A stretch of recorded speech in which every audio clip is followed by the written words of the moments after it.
Welcome to the 136th episode of the Supernatural Occurrence Studies Podcast. So paranormal. My name is Jason Knight, host of the show, and with me, as always, is Oscar Spectre, producer extraordinaire and podcast co-host. Listeners, if you would like to skip this irksome intro, go to the show notes. There'll be a timestamp there waiting for you to get your. I'll right show to the you topic. irksome. I got your irksome right over here. Yeah. So, Oscar, how have things been going over the last 2 weeks? Have you been drinking, by the way? Over the last 2 weeks or today? Today. So I was skint in money. I was skint. I couldn't, for 3 weeks, Jay, I did not replenish my supplies until today. The alcohol supply? Until today. And you caught up for 3 weeks? I caught up, motherfucker. I'm drinking. So me too. I done been drinking. Not that I'm not completely sauced. I understand what I'm saying totally, but like I'm getting there. I'm getting on my way. I'm on the wagon, or is it off the wagon? Whatever, the one that's bad. And I'm getting there, and I'm just being very aloof and loosey goosey. Yeah, I had Lexi. So I did a recording earlier today. This is my double recording today, basically back to back. And between this recording and the last one, I had like 30 minutes or 40 minutes.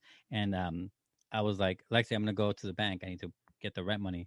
And she's like, you can't go, you're drunk. I'm like, great, you're driving me. I threw her the keys. Hits her in the forehead. Ow. Yeah. Why? No, it didn't. But she was like, fine. I'm like, yeah. So yeah, it's been that kind of day. Nice. It ironically, it was kind of the same for me. I went to my first party today in over a year. What? Yes, it was an engagement party for Jennifer Bonquiqui and Corlando. They've been on this show a few times in the very far past. They got engaged at Disney last week. Wait, so which knee? This knee or that knee? No, Disney. Oh, okay. Yes. So a very happy engagement to my cousin Jennifer Bonquiqui and Corey Corlando. We love you. They listen to the show religiously. You know, the adventures of Bonquiqui and Corlando are now streaming in Adult Swim. You know that, right? You can get that. You can watch all the back episodes. I think the first 2 seasons are the best because they're pre-engaged. But the third season, when they get engaged, it's a little boring because they're used to each other. But the fourth season really picks up again, I hear. I would watch that show. Right? I want to see what happens. How does this turn out? Right.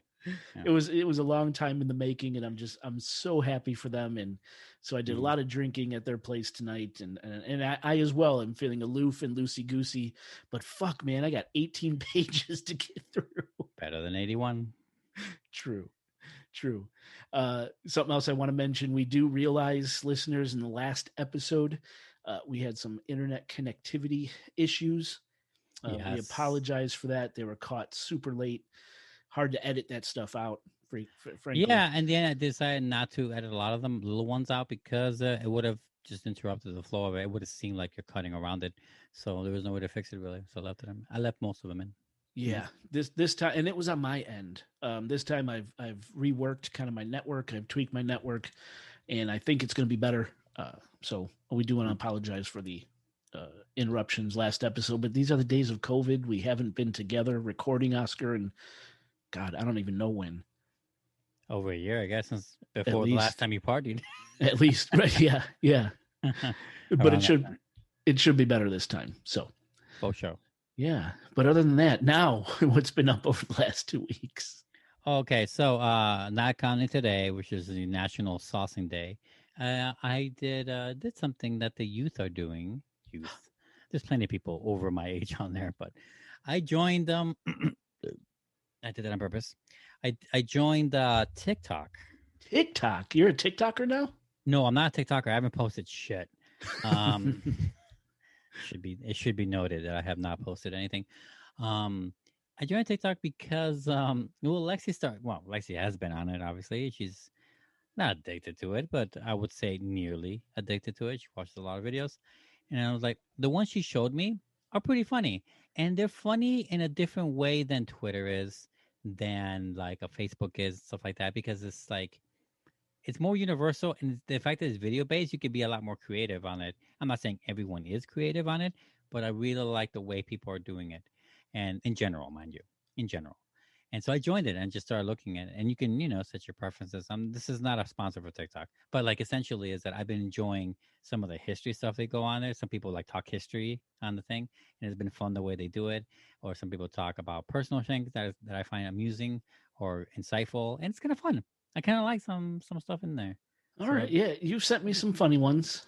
Oh, that's right. I did send you some. Were you able to Yes, open them? Good. I was. Yes, yes. The one, the Ukrainian saint. Yes, that's right. That's one Can't of the remember. history ones I like. Yeah. I mean, not hilarious. It's crazy. Right. She's insane. She Do you sent remember? birds into. Yeah. Do you remember her name? I can't remember her name. No, I'd have to look up the video because I have them all saved, but I don't remember. Yeah, it was a saint who came with this bloody vengeance. Yeah. And one of the things she did was take like passenger pigeons and these people attach. she demanded. She had ruled over the army over this other land nearby, not nearby, but somewhere nearby, and she had them sent as like the first major order. Let's say had them sent from each of their homes a bird, a crow, or something to her as a gift. So when she got all the crows, she not set them on fire, but let them all carry a branch or like a little twig that was on fire and send them all back to their houses. So when they all went back, it started a massive fire, killing everyone. Burn the whole fucking place down. And that's a weird thing to do. It should not work, but somehow it did. And that's history, I guess. I didn't look it up or anything. This is all. I mean, granted, it's got to be fake. I have no idea, but it's a fun thing to listen to. It's a great story. Yeah, it's a great story. And I forgot the girl's name. The woman, whatever. But yeah, that's some fucking vengeance blood in there. That's the Ukrainians, man. They don't fuck around. Yeah, take out the. Let's clean it that way. Yeah. So I've been having fun with that. Otherwise, let's see. What have I been doing? Nothing. Jack shit. I've been playing games, dude. I've been watching movies, the same old stuff. Nothing really new to report there. Beyond the obvious. Let's see. Oh, I've been streaming more. I streamed 2 more times on our Twitch channel, actually. Oh, you did? I have. I twitched some Resident Evil Part 7. I'm replaying Part 7 because Part 8 is coming out very soon, and I want to replay the last story they did, which I really enjoyed. I want to replay it and have it fresh in my head for the next one. Nice. So I started streaming that. I may stream more fucking tonight, honestly. So yeah, and there's always been one person. I don't know who it is. They don't talk about it. Not that I mention anything. Someone has been joining me lately. So I don't know. Someone's enjoying it. Yeah. Anyway, check it out. Good. I'm glad someone's enjoying it. Listeners, check the show notes. Our Twitch channel will be there, so you could. And it makes me wanna have you over so we can do another watch party or something. Yeah, still wanna do that. Assuming you don't fall asleep, of course. Oh man, it's been bad. But yeah, listeners, check the show notes for our Twitch channel. Follow Oscar Spector, playing his games and his adventures. What's the Twitch channel? I already forgot. No. We have to go to the show notes for that. Because you forgot too. Yeah, you gotta go to the show notes. Yeah, it's on the show. You just look at your phone right now. Anyway, that's all I've been doing. What you've been doing? Man, just same old work, right? But I did get my first COVID shot. Hey. Kind of, I'm almost halfway there to being normal again. So, what are you planning to do? Okay, do you have a plan? I mean, you already went to a party, but like besides that, I did go to the party. I kind of stayed my distance, though. I found my own little perch high above kind of everyone else, and that's where I stood and smoked and drank, and I kept my distance. But I don't even know, man. I don't even know what I'm going to do. Just, I don't know. Should we spitball it now?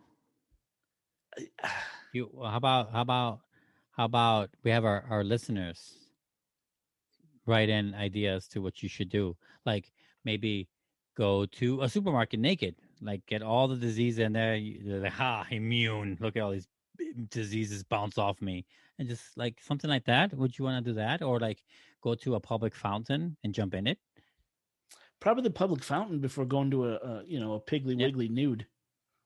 I don't know how that's going to work out. They still have Piggly Wigglies? I think. I don't know. I'm making it up as I go. You're showing your age again. Would you go to a movie theater? That's probably more realistic, right? You know what? There we go. I will go to a movie theater. and I will bury my face in movie popcorn. You know, they're re-showing some old classic movies. Not old classic. That sounds the same thing. Older movies on there to rekindle interest in theaters. They're showing Scott Pilgrim. I saw today. I almost went to the movies today. I didn't go, but I almost did. I was looking at the movies they have. They have Scott Pilgrim. They have Back to the Future. They have they had Godfather at some point. I don't know if they still have it. Shit like that. And in addition to the new ones, they have old ones in there. Yeah, that I would go to a movie theater. Yeah. There we go. Cool. Yeah. Godfather would be cool to see on the big screen, man. Have you ever seen it on the big screen? No. Oh man, you're missing out. It's pretty fun. I have. There we go. That's what I'm going to do.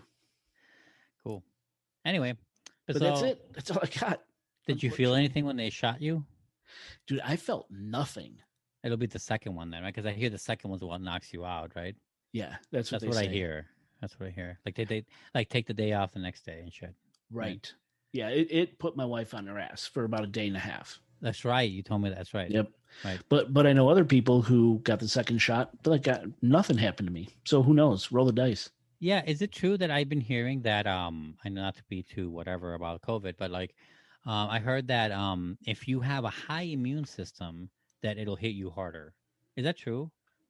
I don't know. I haven't heard that, but who knows? Right. Who knows?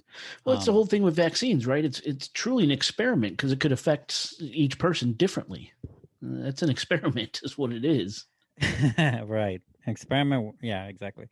What also diseases themselves take different effects on different people, and this is just another way of saying the same thing, right? I think so. Yeah. Right. The vaccine will do the same. For example, like if you would be least affected by the vaccine, there's a good chance that you might not be as affected by COVID, right? So maybe it makes sense that way. Maybe that's how it works. Who knows? Besides that, that reminds me of something that did happen earlier. There was not this week, but last week. So the first week of May, I guess, or leading into the first week of May, I had there was trouble at work. Trouble brewing at work. Where like we had two people by then, two supervisors leave the store for better jobs and better pastures, greener pastures. And then we had two other employees become sick with COVID. One of them, and then about a week later, the second one. And so we were understaffed. So I must have done I did like close to 60 hours, which is so unusual for retail, by the way. Very unusual. I never do 60 hours in a week. It's been a long time. So I worked a shit ton. So I'm so glad we didn't record anything last week. Here's my point. But we were really busy last week. It was really insane. Wow. That happened. But now a lot of people are getting vaxxed. There's like 3 or 4 of us there are. You haven't gotten the vaccine? No, I have to make I've been too lazy. But you are going to get it? Yeah, I'm going to get it. Okay. How about Lexi? Did she get it? No, I don't know if she wants to or not. I let her up to her. Oh, yeah, of course. Yeah. I don't know. Maybe she's the same, lazy. I have no idea. I think she would, though, because she was way more freaked out about it last year than I was. Huh. I would say so anyway, but that's me. But yeah, no, I'm going to get it for sure because I want to go out and not worry about things. That'd be nice. That would be nice. Or worry less anyway. So yeah, get back to some semblance of normalcy. I just want to hit up a club. That's all I want. Go to clubs. Otherwise, that's it. Yeah. Yep, that's all I got. Should we get into the... I was about to ask you that. Oh, you took your lead. Bitch. The easiest way to get a hold of the Supernatural Occurrence Studies podcast was by doing nothing. Is by going to our website. Oh, right. Do you remember our website? www. Tripdubs. GoFundMe. No. SOS/ / not backslash. No backslash. All right. / useme.org. Is that right? I mean, you're kind of close. It's tripdubschicagoghostpodcast.com. See, that's not close at all.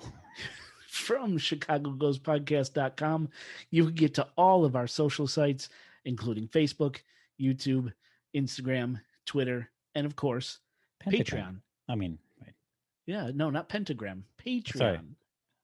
And in case you didn't know, for as little as $5 a month, if you join our Patreon, you get access to a library of Patreon exclusive content.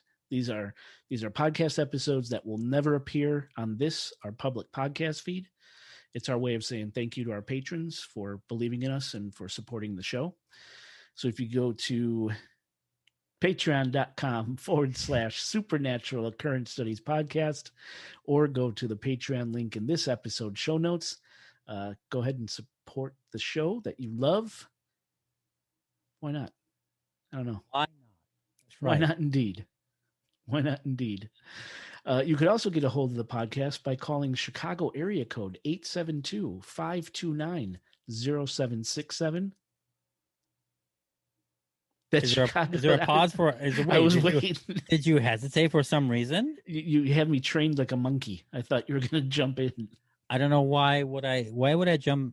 I don't understand. Why would I jump in to a phone number? Did you expect me to do that? Yes. Have I done it before? Yes.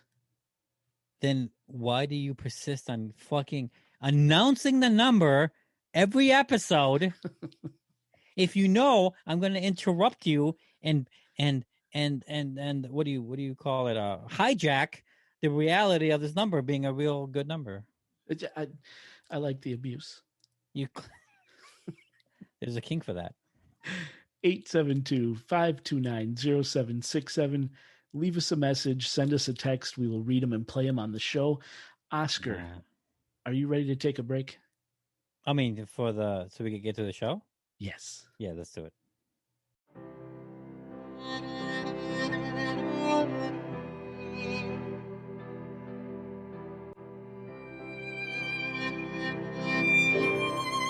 Anyone old enough to remember the day men landed on the moon probably also remembers the reporting of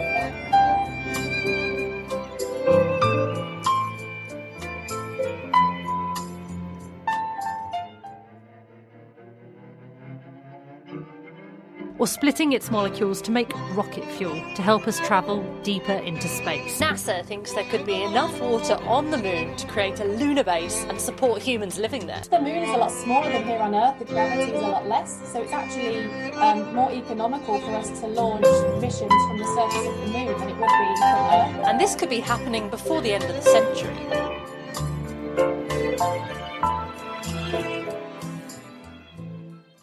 Listeners, welcome back to the show. Well, the lights are turned down low, the ceremonial candle is lit, and the drinks are flowing. Let's start this show. So, this is a little different kind of topic, but I promise it's going to spin into something that kind of fits within the theme of this show. I promise. We're going to have a lot of facts at first, but bear with me. Okay. Who sends faxes anymore? No, there will be facts in the show. Got it. Not fax transmissions. No. I really want to insert the sound here. Done. Did you really? Did you do it? I did it. I probably will. Future me will do it. That's Yes. future me's problem. Magic of editing. And I got to tell you, I'm going to try to get through this. Did I mention in the intro that I'm wearing new glasses? I literally just got them when I came back home a few hours ago. They were delivered. And they're making my head go crazy. I'm not used to them. So my script is looking very... Yeah. And I don't think it's the alcohol. Right, because the alcohol never did that before, right? No. So where there's fire or there's smoke, there's fire in this case, right? Yes. It also could be it could be that they're new glasses, right? It also could be the swirly lines that are in the middle. You ever thought of that? Oh God, no. No, you ever thought of that could be the reason why you're confused? That's age. Yeah, that's where you're at, right? The confusion is age. You just But it's they're okay. I'm gonna get through this. You ready? Yeah. So it's a different kind of topic, Oscar. And I came up with this topic a few months ago when I was having this really strange conversation about aliens with a good friend of mine, Randy Tucker. Oh yes. Somewhere out there, radio.com. I remember how you betrayed us for him once. Yeah. That's right. Well, we were having this crazy, and he's an alien guy through and through. Aliens scare the shit out of me. But we were having this weird conversation about aliens, and he asked me the question, why do we only see one side of the moon? And of course, immediately I went off into, well, the moon's got to be something else, like an alien base. It's an alien base disguised as a planet, right? It's a Death Star. The Death Star is something purposely put there, because that's the kind of conclusions you jump to when you're into this stuff we're into, right?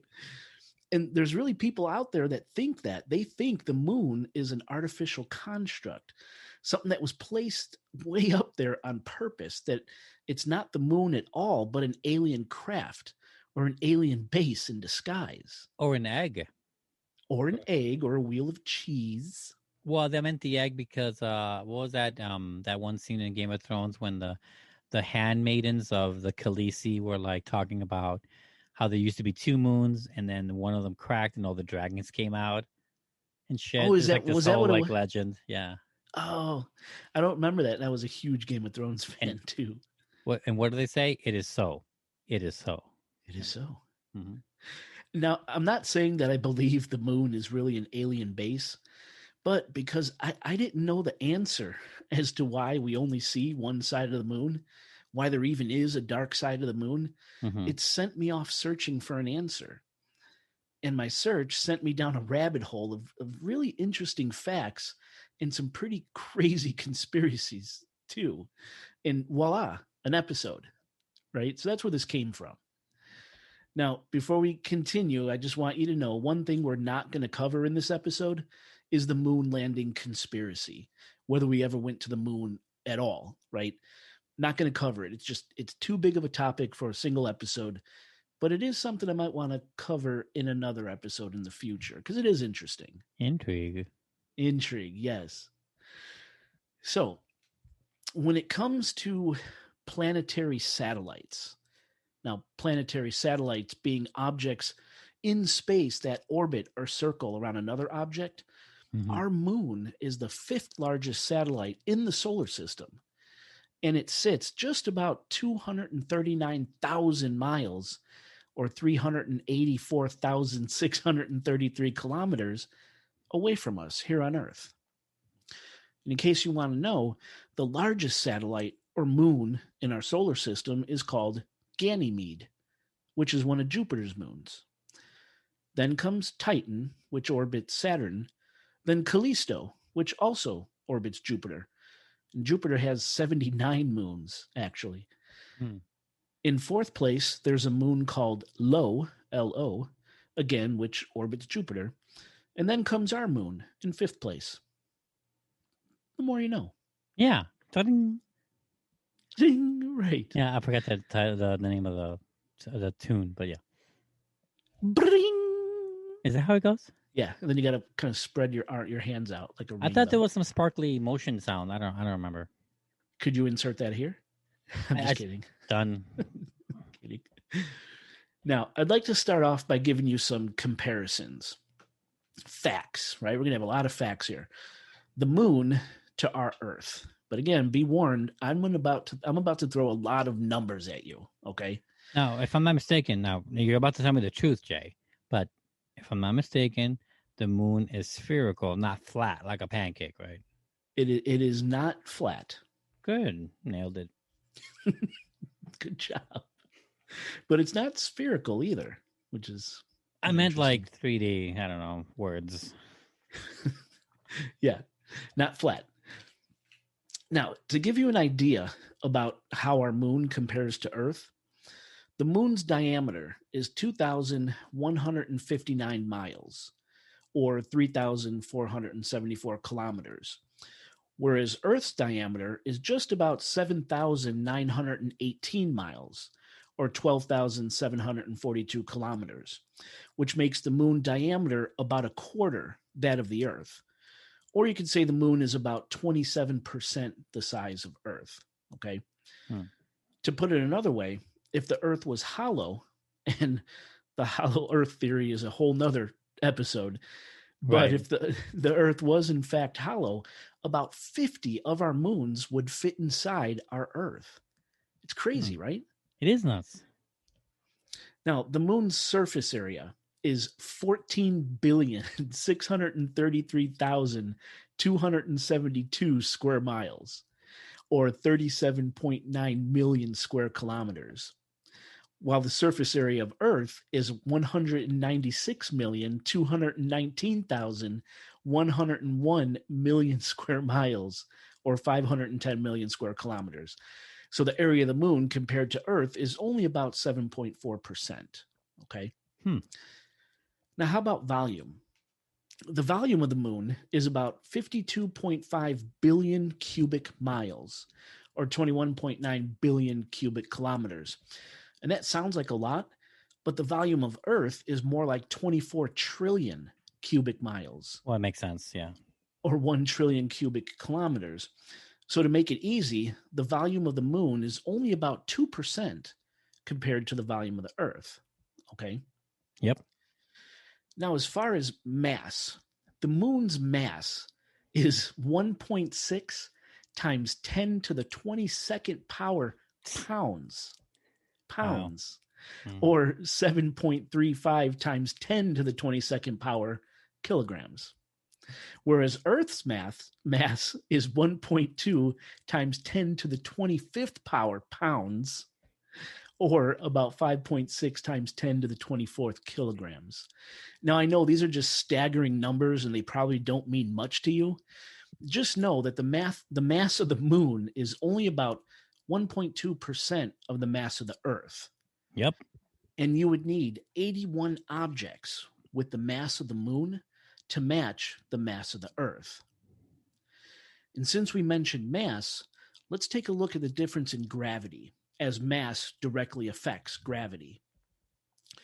Earth's average surface gravity measures in at approximately 0.006 miles per second, or 9.8 meters per second, while the moon's average surface gravity measures at 0.00099 miles per second, or 1.6 meters per second.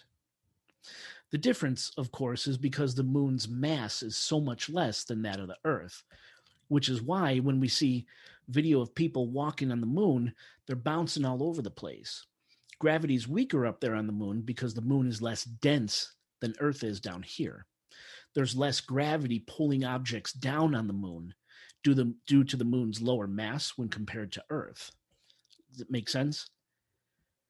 Or to put it another way, if you take the weight of an object or a person here on Earth and you divide it by 9.81. You mean cut them up? Yes. Divide it by 9.81 and then multiply that result by 1.622. That would give you the near exact weight of the object or person on the moon. So a 100-pound person here on Earth would weigh 16.53 pounds on the moon. Now, of course, there's a reason for the numbers you're dividing and multiplying by. I'm not going to get into it, but I've left a link to a fun moon weight calculator in the show notes that you can play with, which also explains this formula nicely. And listeners, as always, check the show notes. I spent way too much time calculating the moon weight of things, and I could tell you, I like my moon weight much better than my Earth weight, let me tell you. Well, yeah. As far as how much the moon and Earth weigh, Earth is said to weigh a whopping 1.3 times 10 to the 25th pounds, or the number 1,317 followed by 22 zeros. And that's 6 times 10 to the 24th kilograms, in case you want to know. Yeah. Again, just unfathomable numbers. The moon, on the other hand, weighs approximately 1.6 times 10 to the 23rd power pounds, or the number 162 followed by 20 zeros, which equals about 7.35 times 10 to 22 kilograms. Okay. And listeners, I hope you're taking notes because there's going to be a test. Really, hold on. Now, in case you're wondering about the difference between mass and weight, mass has to do with how much stuff is inside something, whereas weight has to do with gravitational pull, hence the difference in the weight of an object here on Earth compared to the moon. The Earth has more mass, more stuff pulling down on an object, making it way heavier. Make sense? Yes. All right, let's talk water. Here on Earth, in simplest terms, water covers about 71% of our planet, leaving just about 29% of Earth's surface covered with continents and islands. Now, as far as we know, all living organisms in the universe require water to live, as well as energy, carbon, nutrients, and oxygen. You see, liquid water allows chemicals to be dissolved in it, and this provides an environment for chemical reactions to take place, such as the dissolving and mixing of the building blocks of life, carbohydrates, lipids, proteins, and nucleic acids, which is how life here on Earth started and has evolved and stayed. The evolutionist theory, in other words. Right. But did you know that in October 2020, NASA announced that SOFIA, or the Stratospheric Observatory for Infrared Astronomy, which is like a modified Boeing 747 jetliner carrying this big-ass telescope, confirmed for the first time that water had been found on the surface of the moon, in the Clavius crater, one of the largest craters visible from Earth. Did you know that? Nope. Now, this amazing SOFIA discovery indicates that the water molecule, H2O, may be distributed across the lunar surface. Data from the discovery showed approximately the equivalent of a 12-ounce bottle full of water was trapped in a cubic meter of moon soil, which raises some interesting questions about what's producing the water and what's trapping the water in the moon soil. And probably the even more interesting question is the water drinkable and can it support life? Time will soon tell, as NASA is conducting experiments using SOFIA's data under something called their Artemis program, a program designed to build sustainable elements on and around the moon that allow robots and astronauts to explore more and conduct more science on the moon than ever before. And I think that's pretty cool. Now, as for weather, the current official highest registered air temperature on Earth measured 134.1 degrees Fahrenheit. Damn, where at? Or 56.7 degrees Celsius, recorded on July 10th, 1913, at Furnace Creek Ranch in Death Valley, right here in good old US of A. Oscar, remember, we've been to Death Valley on a podcast trip. Remember that? Yes, I do. Now, prior to the record-setting reading in Death Valley, the highest temperature ever recorded on planet Earth was 136 degrees Fahrenheit, or 58 degrees Celsius, recorded in the Libyan desert. But the record-setting Libyan desert temperature was decertified because scientists believed there were errors with the recording equipment, which pushed the Death Valley recording of 1913 up into first place. But today, scientists also think that the same issues with the Libyan desert recording affected the Death Valley recording of 1913 too. So if that proves to be true, and the Death Valley temperature is decertified, the next highest temperature ever recorded on Earth would once again be awarded Death Valley's Furnace Creek, where the temperature reached a scorching, blazing 129.9 degrees Fahrenheit on August 16th, 2020. So just last year. Yeah, pretty recent.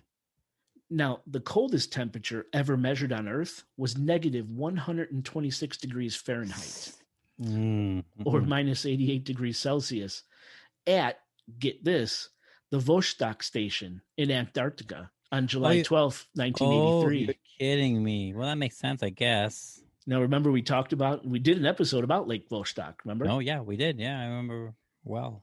Yeah, with the water stuff. Yeah, with the Dyatlov Pass. I forgot the name of the beast. Anyway. Yeah. I remember.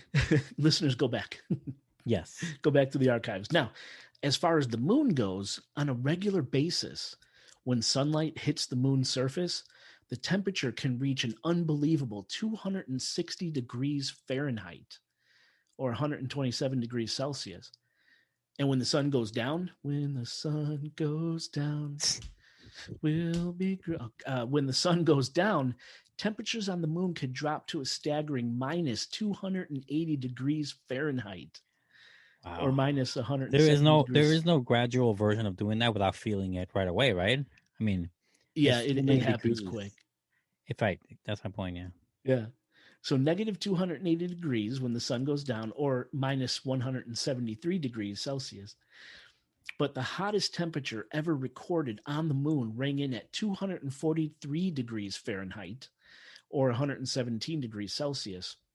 And the coldest temperature ever recorded on the moon was minus 261 degrees Fahrenheit, or minus 163 degrees Celsius. Just trying to do comparisons here, Yeah. Yeah. Now, here's something I thought was really interesting. In June of 1959, at a time when the U.S. Department of the Army, Department of the Navy, and the Department of the Air Force had complete control of the U.S. space program, a group at the Army Ballistic Missile Agency developed a plan called Project Horizon, a U.S. Army study for the establishment of a lunar military outpost. Basically, under Project Horizon, by late 1966, the U.S. military was to have a lunar military base in full operation for the purpose of national security, to allow for moon-based surveillance of the Earth and space, for communications relay, for moon surface operations, for military operations if required, and to support scientific investigations on the moon. Remember, at this point in history, we were right in the middle of the space race, and with the Soviet Union. Now, the space race began in 1955 when the U.S. announced to the world that we would be the first country in history to launch an artificial satellite into space. Right. The space race heated up when, in fact, it wasn't us, but the Soviet Union that launched the first artificial satellite into space, called Sputnik 1, in October 1957. Then, in November 1957, the Soviets once again won up the U.S. by launching another satellite into space, the Sputnik 2, this time carrying a dog named Laika, making Russia the first country in history to launch a living organism into space. Then, from November of 1957 to December of 1968, both the U.S. and Russia would launch a number of projects into space, always trying to one-up each other. Additional artificial satellites were launched, communication satellites. Russia conducted the first spacewalk in 1965. We launched Mariner 4, which traveled to Mars, also in 1965. I had no idea we reached Mars in the 60s. I didn't know that. And of course, there were the ever-popular U.S. Apollo missions. It wasn't until July 20th, 1969, that the space race ended, and the U.S. was able to claim space dominance. That's when Apollo 11 astronauts Neil Armstrong and Buzz Aldrin became the first men in history to step foot on the moon. Check and mate. On this July 20th, 1969. It's one small step for man, one giant leap for mankind. The famous words spoken by Neil Armstrong as he stepped out onto the lunar surface, even though the official transcript of the moon landing, the mission, transcribed by NASA, claims that Armstrong actually said, "That's one small step for a man, one giant leap for mankind." Really? Yeah. Have we been wrong about what Neil Armstrong actually said all these decades? Well, I never actually saw. Well, I wasn't there in the '60s like you were, but I never saw the actual footage. You just see it in movies or in clips or in, right? You know what I'm saying? Isn't that what people are used to, right? Yeah. If you tell people have they seen it, they'll be like, yeah, even though if they never had, right? Right. Yeah. I don't know. Maybe we've been getting it wrong this whole time, but I don't know. Anyway, it's not important. What's important is that we won the space race, but that was not going to stop the Russians from developing technology and once again trying to one-up us. So the U.S. military insisted that we, the United States, needed a military base on the moon to protect it, and space and the U.S. from the Russians, okay? Hence Project Horizon. Now, unfortunately, or maybe fortunately, depending on how you look at it, Project Horizon never left the design table. It never left theory land, and it was ultimately scrapped by President Dwight D. Eisenhower when the primary control of America's space program was transferred from the U.S. military to the fledgling civilian organization, NASA. But I thought, having this military outpost by the 60s up there, fully armed, ready to go, thought that was really interesting. What would they put there? Can you imagine being the guy who drew the short straw? You know what I'm saying? Yeah. You want me to do what? You want me to go where? How long? Yeah. Thought that was pretty cool. Now, something else I learned while researching this episode, something terrifying that was considered in the 1950s during the Cold War period with Russia, was an idea by the United States to blow up the fucking moon with nuclear bombs in order to demonstrate a show of supreme force to Russia. Hell yeah, fucking America, man. You know how lucky we are that they didn't?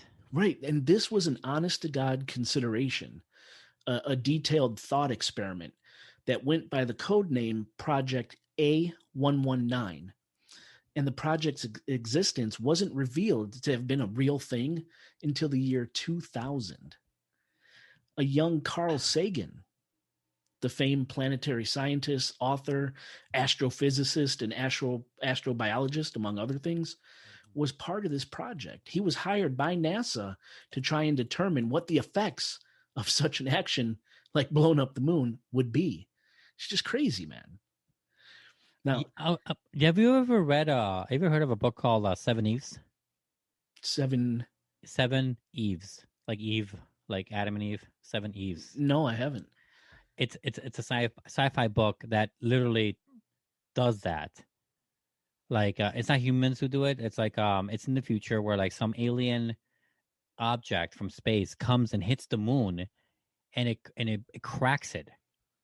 It cracks it into like large chunks, right? It blows it like it, that blows it up, but essentially, whatever, it cracks it open, and what it does is that, as you can imagine, it starts like dancing on our atmosphere, and it starts breaking up in space. It starts breaking into tons of pieces, those large chunks, and they start raining down on Earth. Oh my God! Destroying everything on Earth. Anyway, it reminded me of that. I'm glad we didn't do it. Is my point. Exactly. We actually thought about this. We really dumb. You know what I'm saying? We're not. Just saying. Yeah. And again, thank God this idea never went past the idea stage. Mm-hmm. But listeners, just for shits and giggles, look up Project A119. Really interesting stuff. And to make sure ideas like Project A119 and Project Horizon never came to fruition, militarizing the moon and outer space, in other words, the Outer Space Treaty was signed in 1967 by the United States, the Russian Federation, and the United Kingdom, and it was put into force that same year. Was it signed in space? No. No. Okay. Since 1966, 97 other countries have also signed the treaty, which basically says that the moon and other celestial bodies are to be used for peaceful purposes only. Now, today, the Outer Space Treaty is overseen by the United Nations Office for Outer Space Affairs.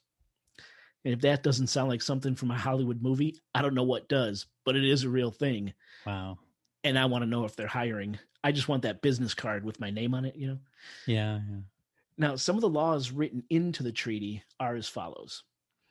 The exploration and use of outer space shall be carried out for the benefit and in interests of all countries and shall be the province of all mankind. Outer space shall be free for exploration and use by all states. States shall not place nuclear weapons or other weapons of mass destruction in orbit or on celestial bodies or station them in outer space in any other manner. What's a celestial body? Moons, basically. Planets, oh, okay. moons. That's what they mean by that? Okay, that's interesting. Okay. Exactly. So it is interesting. They're not just talking about the moon here. They're talking about All planets. Everything, period. right? Everything under under the sun, under the Milky Way. Love it. The moon and other celestial bodies shall be used exclusively for peaceful purposes, and astronauts shall be regarded as envoys of mankind. These are all good things, and I could get behind all of it, right? Yeah, but also, much like a lot of people, maybe only hippies in this case, might say that the land belongs to no one. Why is anyone thinking they can own it? Same question can be applied to space, Right. all of space. All Like of space. if I in my garage, not that I have one, and with my many technological degrees, I don't have any, build a rocket ship, never have, and then send myself to Mars, build a house there. Who's going to stop me from what's going to stop me from building a house there? You think there's some law out there that's going to actually be enforced? I don't know. That's Maybe the what did I call it? The Office of Space of, I don't know, fuck the It's a long-winded title. It really is. Yeah. Someone will stop you. How about that? I don't see how. If you're not Musk or Bezos, you're not going. A musky Bezos. Musky Bezos, right? Yeah. Sounds delicious. Sounds like a meal. Mm, I'll have the musky Bezos, please. like a grody meal. Yeah. Did you say grody? I did. That's very 80s. Is it 80s? Yeah, it's for sure. Okay, cool. Well, you're welcome. So, in other words, no military bases on the moon. Right. But that doesn't mean we're not interested in building other facilities on the moon. You see, NASA is currently in the process of trying to establish scientific moon bases and habitats on the moon as a real thing. NASA is planning on building these structures on the lunar surface through their Vision for Space Exploration program. Now, one of the main partners in accomplishing this overwhelming task is Caterpillar, the heavy machine earth-moving company. Because, of course, base sites and habitat sites on the moon have to be excavated before construction can begin, right? Right. Right now, right here in Peoria, Illinois, Caterpillar has a modified bulldozer-looking device called the Caterpillar 287C skid steer loader, complete with remote technology that could control another duplicate 287C skid loader located in a rock yard at Johnson Space Center in Houston, Texas. So technology to put people on the moon permanently, or semi-permanently anyway, is definitely underway. And I read that NASA would like to have the project in full swing by 2024. And I can't wait to see how this thing unfolds. So just in a few years. But I thought it was really cool that right here in our state, they're already working on that remote technology to have operators stationed here on Earth controlling heavy earth-moving equipment up there on the moon. Here in Peoria, Illinois. I thought that was cool. Now, before I bring this section to a close, I do want to talk a bit more about Laika. Remember the Russian space dog? Because if you're anything like me, you're probably saying, yeah, this is all great, but what happened to the dog? Now, I wasn't saying that, but okay. Now, Laika, she was a street dog from Moscow. This cute female mongrel, possibly part husky or Samoyed and part terrier. And she did not survive her trip to space. It wasn't until 2002 that Russia admitted that Laika died from overheating fairly early in Sputnik 2's mission. Deceased Laika circled the planet over 2,500 times inside Sputnik 2 before Sputnik 2 and the dog's remains burned up in our atmosphere upon re-entry in April 1958. Now, I've left pictures of this amazing little pup in the episode show notes, so you can check it out. You also left the picture in there, so you can imagine it revolving our Earth 2,500 times. 2,500 times. Dead dog. That's it's less PC today, but anyway, that's crazy. No, I wasn't wondering about the dog, but I assume they would all die, honestly. I mean, it must be really, really hard to be an animal like that to survive out there. A dogmanot? Dogmanot? A rough knot. There you go. Rough. Sorry. Rest in peace, Laika. Anyway, now that we're all depressed, back to moon facts. Now, finally, before we get into some moon conspiracies, let's answer the burning question that led to the creation of this episode. Why do we only see one side of the moon, known as the near side? As it turns out, the answer isn't quite as exciting as an artificial alien moon base. The answer has to do with how the Earth and the moon spin, something called synchronous rotation. Synchronous rotation means that the moon rotates or spins on its axis in the same length of time it takes to orbit the Earth, 27.32 days. For this reason, the moon always has one side facing the Earth and one side always facing away from the Earth, the far side of the moon. So it's because we're spinning at nearly the exact same speed that we only see one side of the moon from Earth. I never knew that. Yeah. So theoretically, we should always see 50% of the moon at any given time from here on Earth. But due to something called lunar libration, when the moon not only spins on its axis, but also slightly rocks north-south and wobbles east-west, very acute observers here on Earth can actually see an additional 9% of the moon's surface. They can see 9% of the far side of the moon, bringing the total observable moon from Earth to 59%. And I definitely didn't know that. So there we go. 8 pages of moon facts. Is your head spinning yet? No. Now let's get into the other stuff, the moon conspiracies and theories. Let's start out with, where the hell did the moon come from in the first place? Well, the long and short of it is, we really don't know with 100% certainty where the moon came from. Can you believe that? But there is a commonly accepted theory that explains where the moon likely came from. It's called the giant impact theory. And that theory says that our moon is a direct result of a massive impact.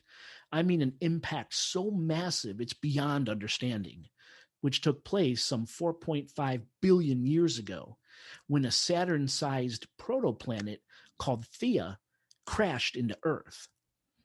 When Theia hit the Earth, tons of debris was thrown off into space, and one of those pieces of debris became our moon.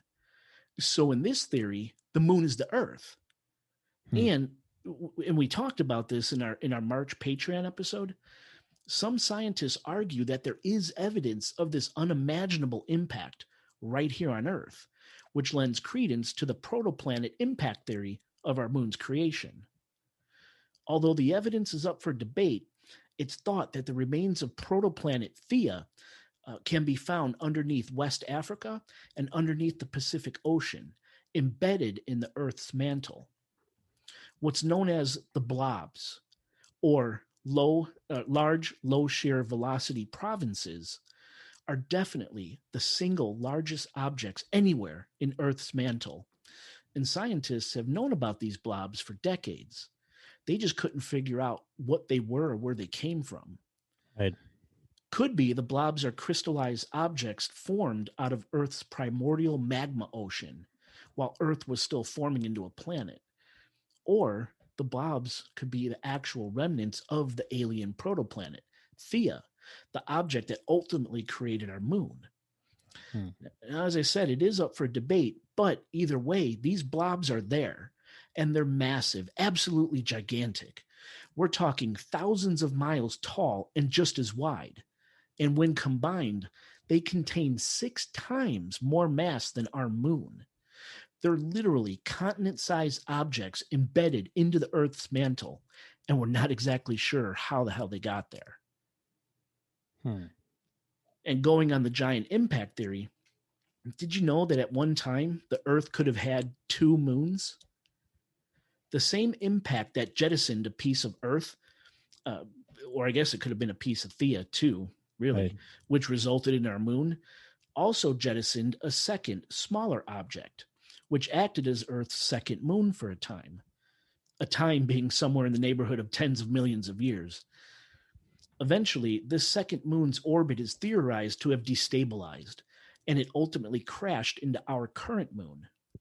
But scientists guess that the crash wasn't like the crash that happened with Theia and Earth.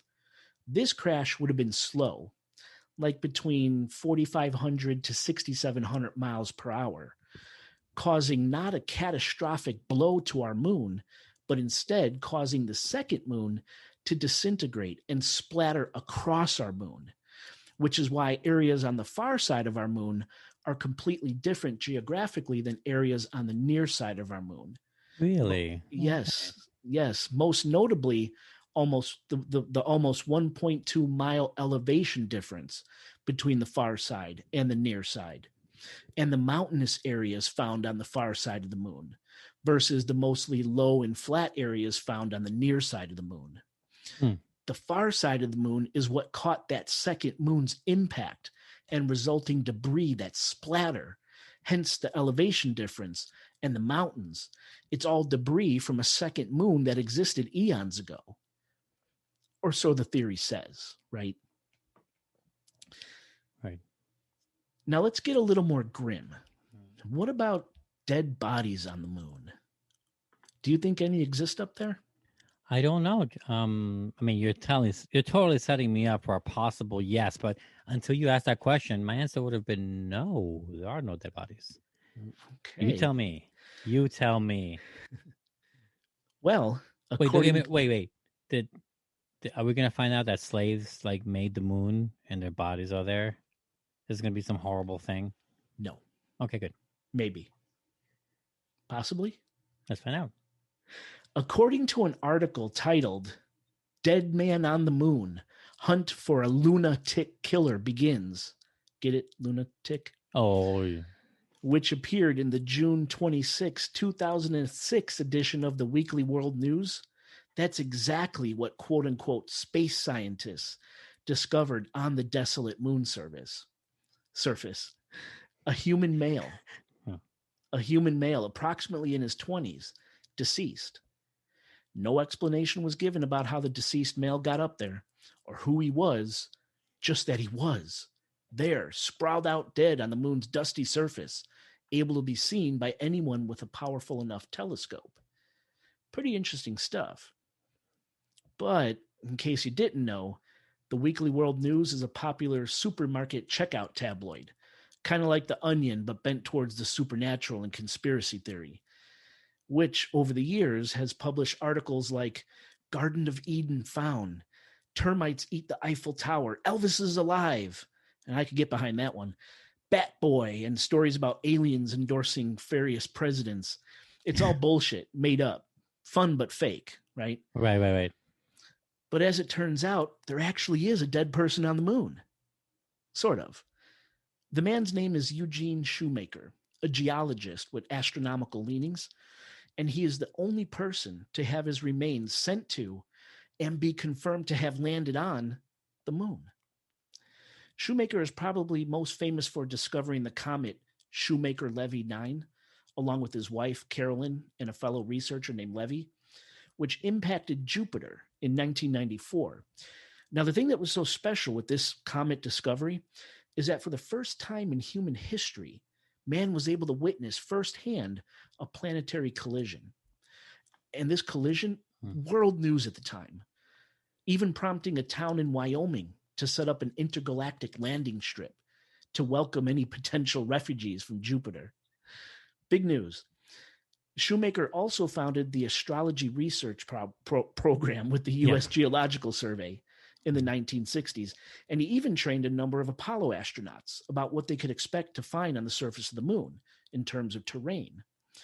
So Shoemaker was a very popular guy in the scientific community. When he died on July 18th, 1997, in a car crash while researching a meteor crater in Australia, actually, members close to Shoemaker in the scientific community, along with NASA, got together and decided the proper send-off for this guy would be to blast his ashes to the moon. After all, Shoemaker did so much for the geological and space community, and he had always wanted to be an astronaut, but was disqualified for medical reasons. Of course, yeah. So what better way to honor this man than by finally getting him to the moon? So a company called Celestis was contacted, a company that specializes in sending people's ashes into outer space. And on January 6, 1998, NASA's Lunar Prospector blasted off for the south pole of the moon to look for ice. And a small polycarbonate capsule carrying an ounce of Shoemaker's ashes went up with it.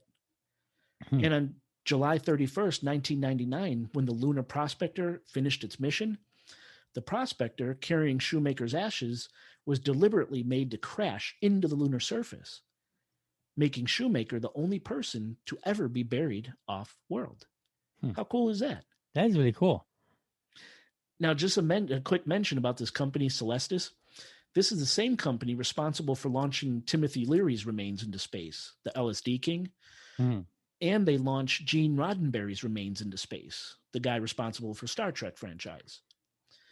And you could even track your loved one's space travel path, kind of like how you could track a shark or a whale or a turtle when you buy one of those bracelets or necklaces off Facebook. Sure. You could do that with your loved one's remains as they travel through space. Now, listeners, you can find out more about Celestis. Look at the show notes. I put a link there. And believe it or not, this service, it's not too expensive. Packages start under $3,000 and they ratchet up to about $12,500 USD, of course, depending on the experience you want. And Oscar, I may have finally just figured out what I want to happen to me after I die.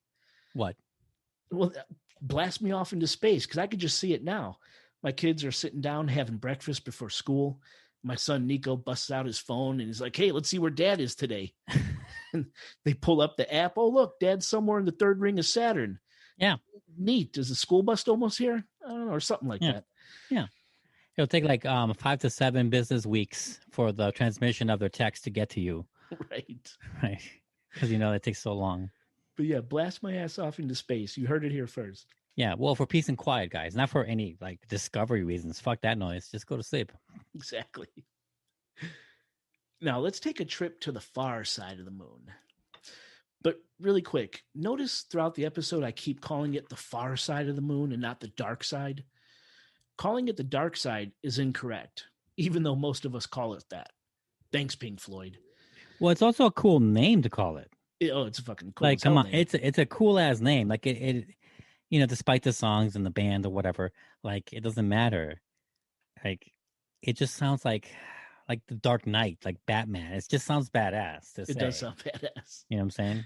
But to say it is wrong, because you see, the far side of the moon gets just as much sunlight as the near side, possibly even more. Right, because it's facing the actual sun, right? Exactly. We just don't see it because of that synchronous rotation thing.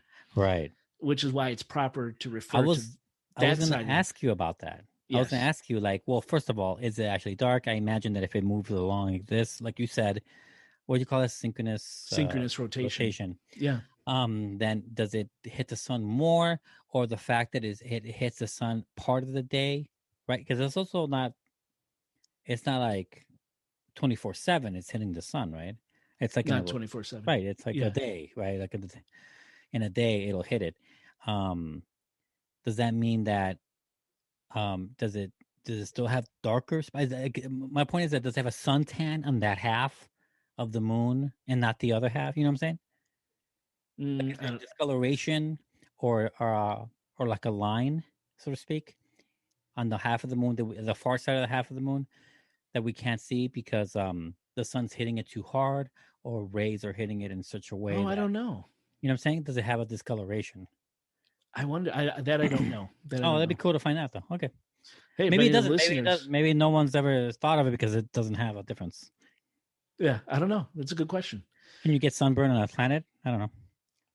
Oh, I'm sure you get your ass burned up on the sun. Remember the temperature differences I was talking about? Oh no, I mean like, can a planet have sunburn? Oh, I see. Or I don't know. Moon. Hey, if any of our listeners are astronomers, let us know. Yeah, please. I can't even say the word. But yeah, I just wanted to be clear on that. Dark side versus far side. It's proper to call it the far side. Anyway, to get to the far side of the moon, we have to hitch a ride with China and its Chang'e 4 mission probe called U22. U22? U22. That's Oh, okay. YUTU-2. U22. Oh, I thought you were gonna say more, and then you didn't. I'm like, okay. Yeah. So Chang'e 4's mission probe was called U22, which blasted off for the far side of the moon on December 8th, 2018, and landed on the far side of the moon in the Von Karman crater on January 3rd, 2019, making the U22 probe the first ever soft landing on the far side of the moon. And the probe's been up there ever since.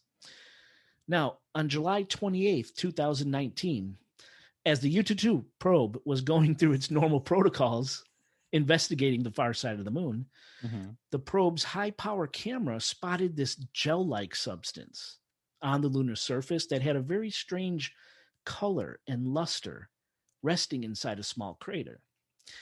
Now, photos of this substance were beamed back to Earth, but China's the mission scientists haven't decided exactly what this substance could be. They've only stated that it's gel-like and strange of color. Now, I've left both an original image and an enhanced image of this substance in the show notes so you can see it for yourself.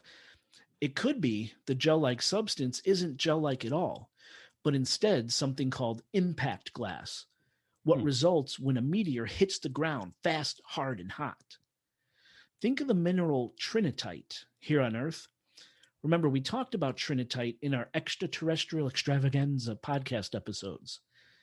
I often talk about trinitite. Yeah, it comes up. The material that was left when the nuclear bomb was detonated at the Trinity site in Alamogordo, New Mexico in 1945. So the substance China discovered on the moon could be trinitite caused by a meteor impact, but no one's 100% sure yet. Could be the substance is alien in origin. And speaking of aliens and the far side of the moon, for decades, UFO hunters and conspiracy theorists have claimed that the far side of the moon is the perfect hiding spot for alien activity and alien structures. Structures on the moon that we, meaning man, did not build. And we're not just talking about a single structure. Or a shack or something. Yeah. Exactly. How about an entire alien city located on the far side of the moon? Now, again, listeners, check the show notes. I've left a bird's eye photograph taken by NASA's Lunar Reconnaissance Orbiter of the far side of the moon, which seems to show tons of tall, white, building-like structures that seem to cast their own shadows onto the lunar surface. And these quote-unquote buildings are clustered together in what really does look like a dense alien city. If that's what you want to see, right? Right. There's even a NASA picture of what some people claim is a 9-mile-long alien building, complete with hard right angles and what looks like ventilation shafts of some sort. And again, check the show notes for a picture of these things. I don't know what they are, but they really do look strange, okay? Now, we may not know if alien structures on the moon are real. It would be cool if they were. Yeah. But foreign objects on the moon that we do know about is garbage.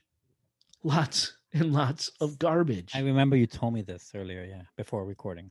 Yeah, about 400,000 Earth pounds of garbage, to be exact. Now, a lot of this garbage was left on the surface of the moon by the Apollo program between 1969 and 72. Now, a lot of this garbage, or detritus, as NASA calls it, consists of leftover items from various space missions, bags and bags of human waste, poo and vomit, mostly. There's 3 golf balls up there, 2 of which were hit by Alan Shepard of Apollo 14. Can you imagine? I just can imagine someone on NASA or one of the astronauts, like his wife, right before he leaves, like, can you take out the garbage? And like, you go to the bag, it's full, and you're gonna have to like get another thing. So I just take it with me and just kind of dump this garbage out in space, like some weird version of taking out the garbage that just clutters up. I mean, we really have to litter everywhere, don't we? Is my point. Yes. If there's something out there that's beautiful, we will fuck it up. Yes, of course. So we got some golf balls up there. There's tons Right. of robotic equipment. There's crashed lunar probes and lunar orbiters that crashed into the moon after completing their missions. There's a pair of Neil Armstrong's moon boots up there, and Armstrong's portable life support system. Why did they take them off? I don't know. Do you know why? Is it just like, You have to remember when these lunar landers got blast back off to the ship waiting for them in space. yeah? They got to be light, man. They jettison everything, so they're lightest as possible when they shoot back up because of Oh. fuel. Right. No, that makes sense. I just didn't think that they would have to take off their shoes. I guess so. You know what I'm saying? Because it was weight that wasn't needed. And I guess that the shoes, I mean, I know that they're different kinds of shoes, of course. I know they're not made like by Nike and shit, but like, I'm surprised they weigh that much to make a difference. I think every ounce, Everything in there, everything matters at that point to get back. Yeah. Oh, so even if they don't weigh, let's say if they weigh like as much as my boots, you still think that it would be it would matter? I think so. Yes. I mean, movies have taught me that, but I don't know For if that's fuel real. conservation and things. Yeah. Right. Okay. I'll buy it. I just was curious if you knew the answer. Okay. There's a TV camera up there. 12 Hasselblad. They took that with them. Sorry. No, that's still on the moon. There's a TV camera. Oh, right. 12 Hasselblad cameras, a pair of tongs, a trenching tool, a hammer, and even a lunar rover used on the Apollo 15 mission, a Lunacar. And I left a picture of the Apollo 15 lunar rover in the show notes. Check it out. It's awesome. And it's just sitting up there. Well, it's pristine, right? It's untouched. Well, not. It will start. And that's one of the things with the garbage up there that's actually kind of an experiment as well to see how these things weather over time in the space atmosphere. It's kind of neat. Oh, so they themselves don't know what would happen, like 100%? Exactly. To like the metal alloys or the whatever makes the rover run or whatever, the boots, like rubber, whatever it's made of. Huh. Yeah. So the next manned mission to the moon will be able to tell how things progress over time. Degressed, really. Oh, good. Yep. In the atmosphere of the moon. It's pretty interesting. So even though it's garbage, it does serve a purpose to a point. How much longer are they going to leave it up there? It's already been a while. Well, we're talking about by 2024 going back up there. Well, okay, that is kind of close. Okay, cool. Well, it's interesting. I never would have thought of that as a mission. Right? That's why I added this. I thought it was pretty neat. Mm-hmm. Now the moon trash, it wasn't just left by the United States. We're not the only ones to blame. Right. Russia. I did blame us, but yeah, Exactly. There are others. Russia, Japan, India, Europe, they've all left their mark on the moon in the form of leave-behinds. Now, there's also commemorative leave-behinds sitting up there on the moon, like a small gold olive branch or a commemorative plaque honoring the Apollo landing, a family photo left by Charlie Duke of Apollo 16, and, of course, the iconic American flag, right, which is speculated to be bleached totally white by now. From the sun. Well, really? So, like, if Yep, it's speculated. We don't know for sure, but it's speculated to be completely white now. So it's no colors at all to it. That's what they think. Yeah, and hopefully in 2024 we'll know for sure. Wait, are you saying they can't look at it? They don't have anything working up there? Or I guess camera not to see that little tiny thing. I guess satellite can't find. Okay, wow. Yeah. I guess not. Okay, I would think that we would have eyes on that fucking thing all the time. Well, who's gonna steal it? No, it's not for that. I mean, I guess I assume that in general, like, not like a 24-hour news cycle or on it, but I'm just saying, like it would closer be eyes upon, on it, yeah, or that telescope, or maybe like high-powered telescopes can see it or something. I don't know. Yeah. Got it. But yeah, just imagine that thing. You always see it in movies and documentaries. It's Old Glory waving in the wind, but now Old Glory might be bleach white. Yeah, what's the white flag? Doesn't that mean surrender? Oh, so we're telling aliens we're surrendering, really, as they approach. the wrong message. No. As they approach our driveway over there, right? Exactly. There's even some $2 bills up there left by James Irwin, the 8th man to walk on the moon. And this is kind of funny. What an asshole. Astronaut Irwin's idea was to bring $2 bills up to the moon and then bring them back down to Earth and sell them as moon-touched $2 bills. And apparently you could still find some of these Moon Touch $2 bills for sale today. But how can you tell they're moon touched? Yeah, there's got to be some history behind it. Ooh, I can really feel the radiation on this. Yeah, some provable history, I guess. Right. Yeah. I guess maybe if you took down the serial numbers, right, like beforehand. Yeah, that might work. Yeah, or something. Yeah, sorry, you were saying. No, I just thought all the leave behind stuff on the moon was interesting, so I thought I'd share it. AKA stuff garbage. AKA garbage deterious. So he left some up there by accident? Is that what you're saying? Yeah, I guess some he left behind. 2%, $2 bills. I was thinking milk. $2 bills. You shouldn't. It's like my mom said. Like if I drop a penny and I'm about to like sweep it up or something when I was a kid, she's like, "Don't throw that out. It's money. Don't." Yeah, it's like that. You know, my mom would yell at him. She would. Yeah, she would. Like, what the fuck are you doing? It's money. What are you doing?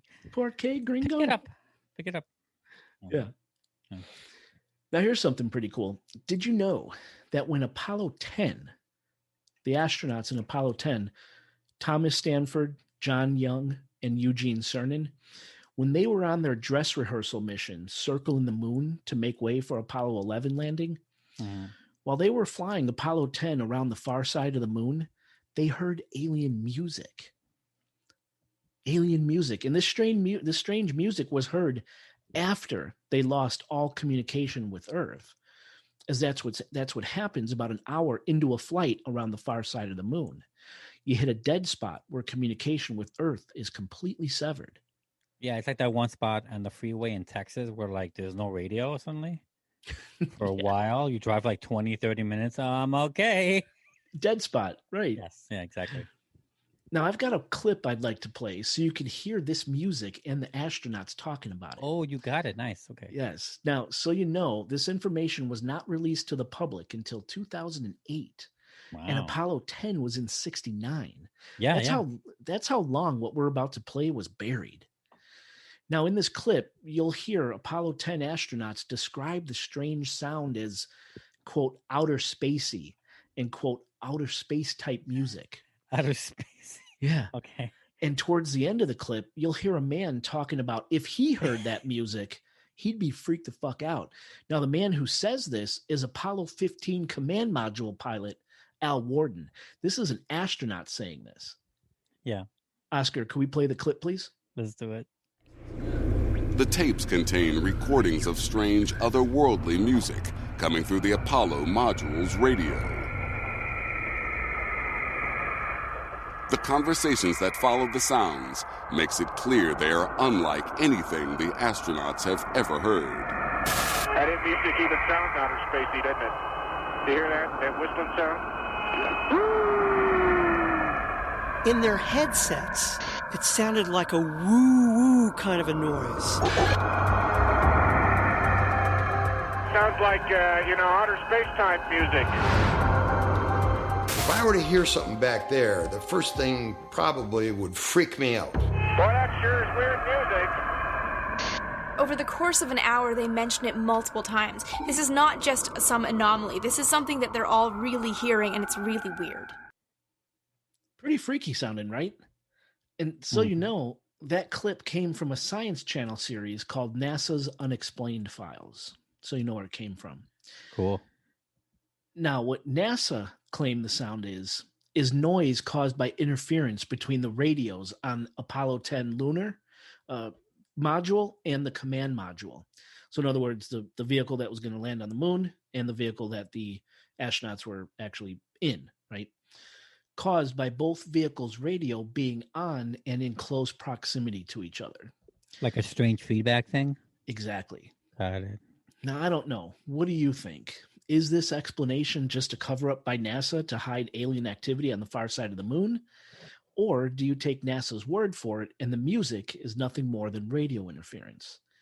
Let us know. Contact at chicagoghostpodcast.com.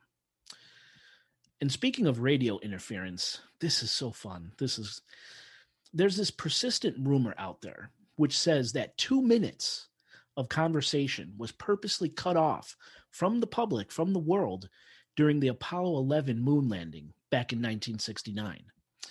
Remember, the Apollo moon landing was live broadcast to the world, and an estimated 650 million people, about 1/5 of the Earth's total population at the time, watched as astronauts Neil Armstrong and Buzz Aldrin took those first amazing steps on the lunar surface in the name of man, the United States, and exploration. As Armstrong and Aldrin were moonwalking a short distance from the Eagle lunar module, that's when the supposed 2 minutes of purposely cut audio happened. For 2 minutes, the world could see the astronauts, but they couldn't hear them. And what exactly Neil and Buzz said to each other and to Houston or Mission Control has driven people crazy for decades. Now, first, if indeed this actually happened, according to some articles, NASA's response that the delay was caused by an overheating camera used by the astronauts to record their historic moments on the moon. One of the cameras beaming the historic moment back to Earth malfunctioned, in other words. But other stories say an overheating camera wasn't the reason at all. The real reason the audio was clipped was because NASA clipped it on purpose to hide from the world what Armstrong and Aldrin were saying about what they saw on the lunar surface. Now remember, I said 650 million people were watching the televised moon landing, but there were also countless ham radio operators tapping into the broadcast signal and listening to an uninterrupted audio of the moon landing. Ah, okay. Now, it's from these ham radio operators that we get probably one of the most creepy moon conspiracies out there. That while bouncing around on the moon, Neil Armstrong and Buzz Aldrin saw honest-to-God UFOs parked around the rim of a crater situated a distance from their Eagle lunar module, and that NASA clipped the audio so the 650 million viewers wouldn't hear the astronauts describing the UFOs they were seeing. Now, here's a transcript of what the ham radio operators claim to have heard. Now, this is Neil Armstrong talking. What is it? What the hell was it? That's all I want to know. This is Mission Control. What's there? Mission Control calling Apollo 11. Apollo 11. These babies were huge, sir. Enormous. Oh, God, you wouldn't believe it. I'm telling you, there are other spacecraft out there lined up on the far side of the crater edge. They're on the moon watching us. This is all supposedly real quotes, okay? Right. Now, this story coincides with another story that was published in the July 20th, 1969 edition of the San Bernardino Sun, which said that as Apollo 11 astronauts were making their final circle around the moon in preparation for their landing the next day, Armstrong and Aldrin saw what they described as eerie lights emanating from inside a crater named Aristarchus, located to the north of Apollo's flight path. Mm-hmm. The lights were described as having a fluorescence to them, and they were lighting up the walls of the crater from deep inside. Now, this is a pretty astonishing claim, in my opinion. So I had to look it up, whether or not this was actually said by the astronauts. Right. And you know what? No. It absolutely was. What? I was able to locate a copy of the July 20th, 1969 San Bernardino Sun. And right there in black and white was the story exactly as the rumors claimed. So this part of the story with the lights coming from deep inside the crater is absolutely true. What the overall story claims is that the lights inside Aristarchus crater had something to do with the UFOs Armstrong and Aldrin supposedly saw during their historic moonwalk, which caused NASA to interrupt the astronauts' transmission for those fateful 2 minutes. What's being implied is that the occupants of those parked UFOs were down in that crater and they were doing something, and that they were the source of the lights seen during Apollo 11's final pass around the moon. Okay. Now I have to mention. Can you imagine having being a good actor about that? Those 2 minutes. Holy shit.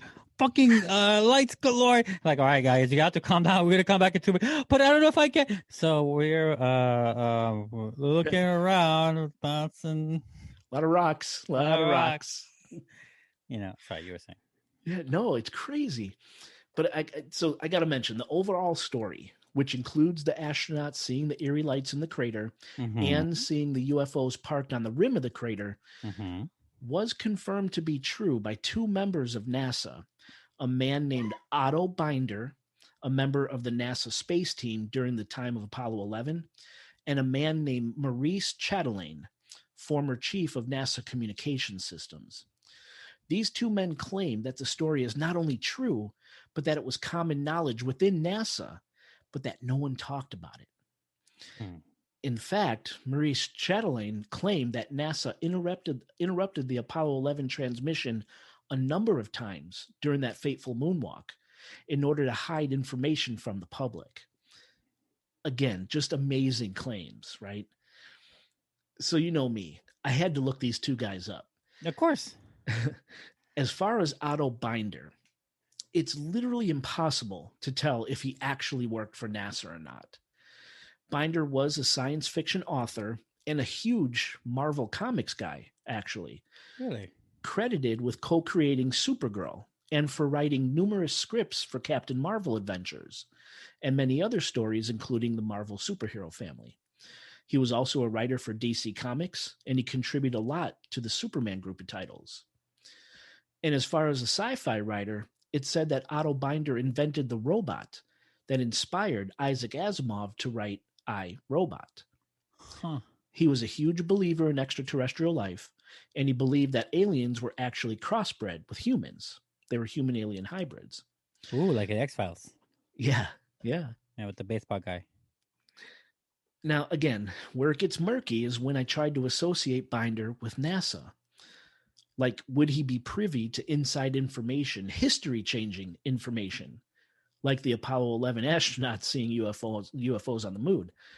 Some articles claim Binder never worked for NASA. Other articles say NASA hired him as a writer. Still other articles claim Binder made the whole thing up as publicity for a book he was writing.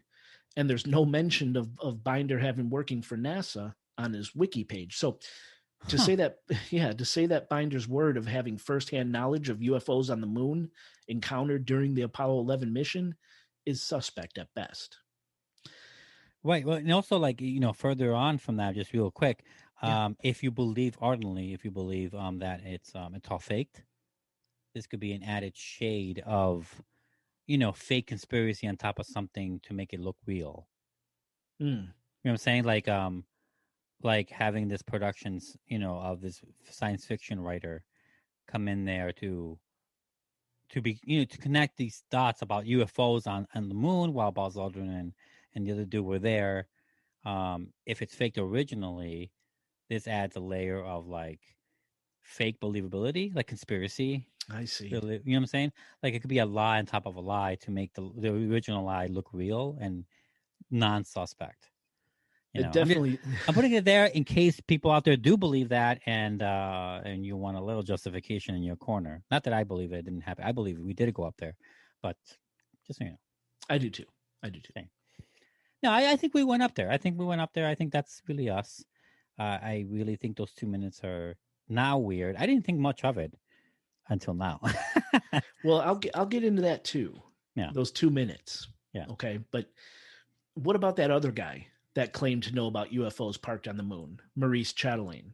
Now, it appears he actually did work for NASA in 1969, but in what exact capacity is never made clear.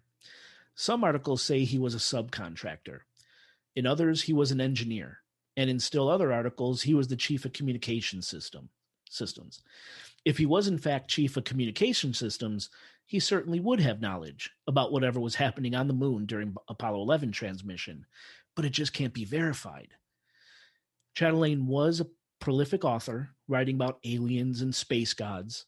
His most popular book seems to be a book called Our Cosmic Ancestors. And he was an early proponent for the ancient alien theory. In one article I read, it was claimed that after learning about the UFOs parked on the moon, Chatelain promptly resigned from NASA, left his wife, and became this far-out, space-aged alien guy. So who knows? Did this entire event really happen? I'd love to think it did, But man, I couldn't even verify if the 2 minutes of cut audio actually happened. It's a great story, and I hope it's true, but it's just so unverifiable. What do you guys think? Let us know. Contact at chicagoghostpodcast.com. Furthermore than that, I wonder, like, if do you believe we'll ever have more or the same level of fame in astronauts like we do with Buzz Aldrin and Armstrong? That's a really interesting question. Back then, this was just earth-shattering stuff, history-making thing. Right. That's what I'm now. saying. Is there another earth-shattering space adventure that we could have that whoever does it, the explorers, names, the astronauts that get there, that touch first on what? Does it have to be Mars? Does it have to be Pluto? Does it have to be the next galaxy over for us to start like making it, telling our children, see who that is? That's whatever. Right. Because I don't think it's if we do it today this year, I don't think we give a shit. Well, that's the thing. So I give a shit, but I don't think people. To answer your question, it would be Mars. The first person to step on Mars, I think. You think so? I do. But I think we've become so desensitized to what's going on in space immediately above us. Anything like the moon, I don't think it'd be a big deal anymore. I honestly don't. That's horrible to say. No, but it's not a big deal. How often is Elon Musk launching fucking rockets into space? I can't even tell you because I don't care. I don't. I don't follow it. Yeah. I followed that Mars rover thing. Did you follow that stuff? A little bit, only because the company I work for had parts on that. You're kidding. That robot. Yeah. That's cool. But like right now, there's people around the country claiming to see UFOs, and they're popping up all over the past week or so. And it's this long string of lights that are equidistant apart. They fly at the same exact speed. It all forms this kind of big crescent shape, and people were going fucking ballistic thinking the alien attacks were finally happening. Mm-hmm. It's Elon Musk's Starlink. He sent up these long strings of satellites that are going to provide Starlink internet connection to people here on Earth. Mm-hmm. Some of them are 60 satellites long, these things. Wow. No one fucking knew it happened. No one paid attention.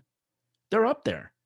He's going to have something like, I think they said 100,000 at some point, a whole mesh network, basically, of satellites. Wow, but that's some 70s shit. Yeah, it's cool. I want to subscribe to it. I think it's fucking awesome, but no one knew it was up there. They thought it was goddamn UFOs. That's how little we pay attention to what's going up in space anymore. Right. So it's going to have to be really some big feat, which I think would be getting to Mars, would be the next. See, I don't know if it would be Mars. Like if it's anytime soon, no. I think we have to be in a certain place, like NASA or our space entrepreneurs, pioneers, what have you. Not just NASA, but whatever. They'd have to have a few wins to get there. They have to actually amass some buildup for us to give a shit. Because I'm not saying I subscribe to this. I don't want this to happen. But if this year, or let's say even next year, let's just say it happens, I don't think we give a shit. Really? Yeah, we'll see. I don't know. I mean, I don't mean to be. I mean, clearly that sounds not nihilistic. What's the word? Cynical. Cynical. Thank you. Yeah, it does sound cynical, and I guess it does. And I'm sorry, but I don't know, man. That's how I feel. It sucks right now that way. People are like, I got work tomorrow. Right. Yeah. Not too.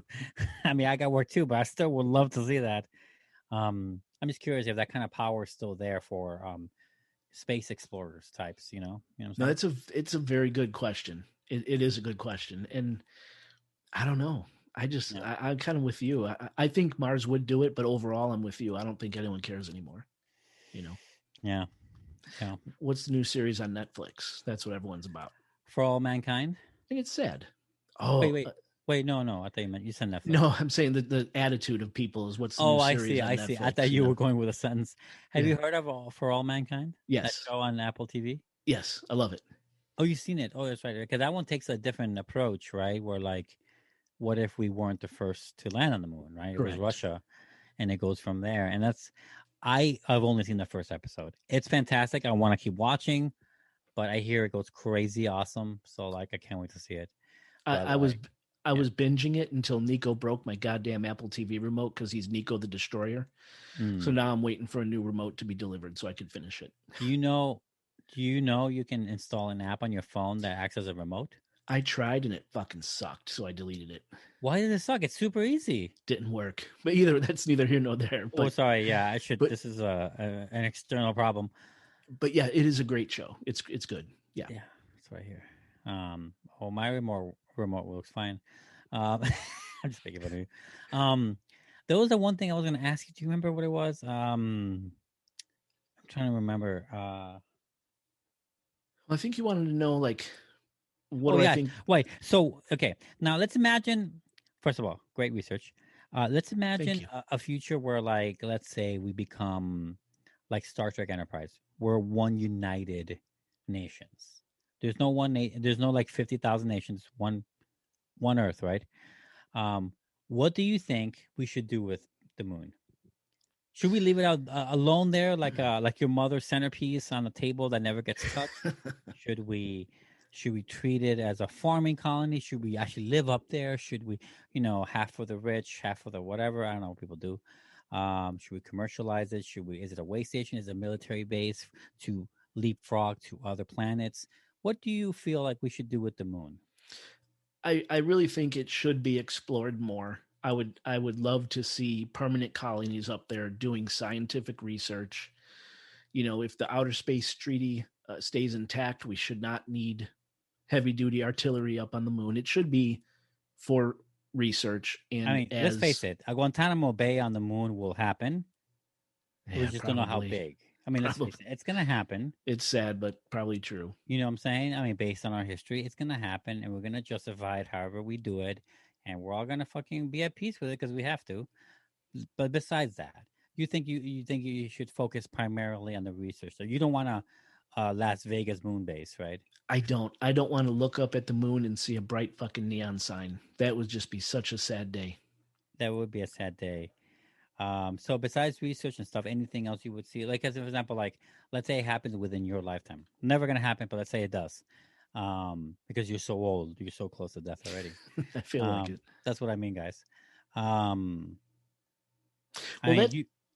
That's part of the Starlink project is so Musk could acquire enough money to get to Mars, possibly in our lifetime. It would have to be during his lifetime, so I assume so. Yeah, he's using Starlink to try and fund the vehicles, the personnel, the equipment, everything that's necessary to get to Mars. That's what he wants to do. That's his goal with Starlink. So, yeah. Man, that would be great. And where would be the first stopping point? The moon. So, yeah, I would love to see the moon as that scientific research base used as a launch pad to explore further in the galaxy. Man, that would be fucking awesome. Yeah, you're naming my number one. That would be my main thing. The launch pad idea, like a way station to the rest of our solar system. It's a way station. Like, that's where we keep all the fuel. That's where we keep people living there, residential areas, to keep the place running. But like overall, it's like a fuel station, or like the launch pad. It's where we have all the information sent to, right? Because again, no radiation, no atmosphere to bounce off of. It'll just go straight there. I like that a lot. The relay antenna, right? All there, right? Yeah. Observation decks, what have you. And you could double up too as also like a gigantic research / museum for people to visit and shit. That'd be kind of cool. Well, that's the other thing. I just don't want to look up and see an Amazon sign or a BP sign. You know what I'm saying? No, I understand. But that's the next thing too is leisure travel to space. Yeah. I think. Oh God, I hope I'm right. I was reading an article a few weeks ago. I think it's Jeff Bezos who is planning to have the first tourist trip to space, and I think they're selling tickets now. You could look that up. I think I'm right. I bet there's a few million though.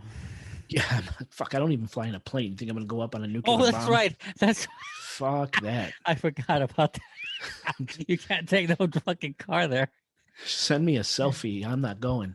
But I would go for the both of us. How about that? There you go. Because I would go if I had half the chance. I would go, even as a stowaway.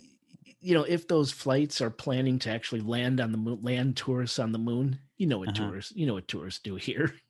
It's gonna fuck it up. It doesn't mean we're gonna do it when we're there. I'm the cynical one now. I'm sorry. Yes, you are. But ultimately, I mean, I'm just saying, when it comes to like a moon traveling thing, like the way you're describing, I think that because it's space and it's pretty much like a harsh environment to live in, or visit in, that it'll have to be heavily secured, monitored, restricted to the point where like I doubt anyone can ruin it unless we all do it communally. You know what I'm saying? Like it's hard to ruin it. I'm not saying it's hard to. I'm not saying if we want to, we're gonna ruin it. But I'm saying if you're talking about tourists, we're not gonna do anything. There was something else I was gonna mention. Your thing with the thing you said about Bezos and Musk earlier reminded me again of the same book I mentioned, Seven Eves, where like. So in this story idea, which is not about one person, it's about the entire world through the perspective of different people, scientists, presidents, whatever. And the moon blows up, right? Like I said, it gets broken up into pieces. As it's being broken up, scientists on Earth, they realize that in 2 years or so, the world's going to end. The world's going to end, no doubt about it. We have to find a way to save the human race now, whatever can survive. So one of them, the Elon Musk of the book's era, right, decides he has his own space program. He sends himself and a specific dedicated crew out to, I think, the asteroid belt to retrieve ice, meaning water, for the survivors, because he knows that there won't be enough. And it's like a really cool, so he does it by himself. Everyone tells him not to do it and all this shit, and he does do it, and it becomes like a saving grace for the remaining survivors that are like flying around the Earth. It's really like a weird. You just reminded me so many details of this book that is super cool. Seven Eves. I'm gonna have to check that out. It's a realistic version of it. It's like, obviously it's fake, it's fiction, but I'm saying is that it takes a very scientific approach to how humanity would indeed survive based on what we know now, how the moon would actually break up if it actually did. Like, it takes realistic projections of everything. It doesn't just make shit up. Check it out. I would say so if you're interested. It's all one word though. It's not 2 words. Seven Eves is 2 words. I mean, 1 word. Sorry, 1 word. Anyway, that's it. That's all I got, man. Anything else you got? That's all I got. That was all the research I did on our moon. No, that's good. Now I gotta think of a whole intro on it. Yeah. No, it was a lot of fun researching this. Just didn't know the majority of it. I just never cared to pay attention or to look it up before. So better to know now than never. Right. Hopefully some listeners thought the same thing. Yeah. Moon-spiracy. What? I call this one Moon-spiracy. Moon-spiracy. Maybe. I don't know. We got to come up with a title. Mm-hmm. Oscar, will you take us in a rocket and bring us home? You hate flying.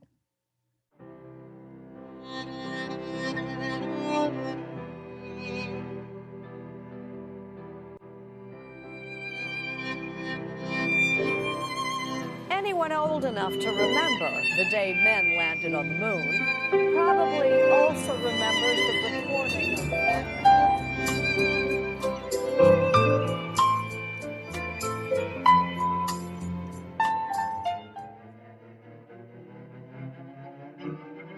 or splitting its molecules to make rocket fuel to help us travel deeper into space. NASA thinks there could be enough water on the moon to create a lunar base and support humans living there. The moon is a lot smaller than here on Earth, the gravity is a lot less, so it's actually more economical for us to launch missions from the surface of the moon than it would be from Earth. And this could be happening before the end of the century.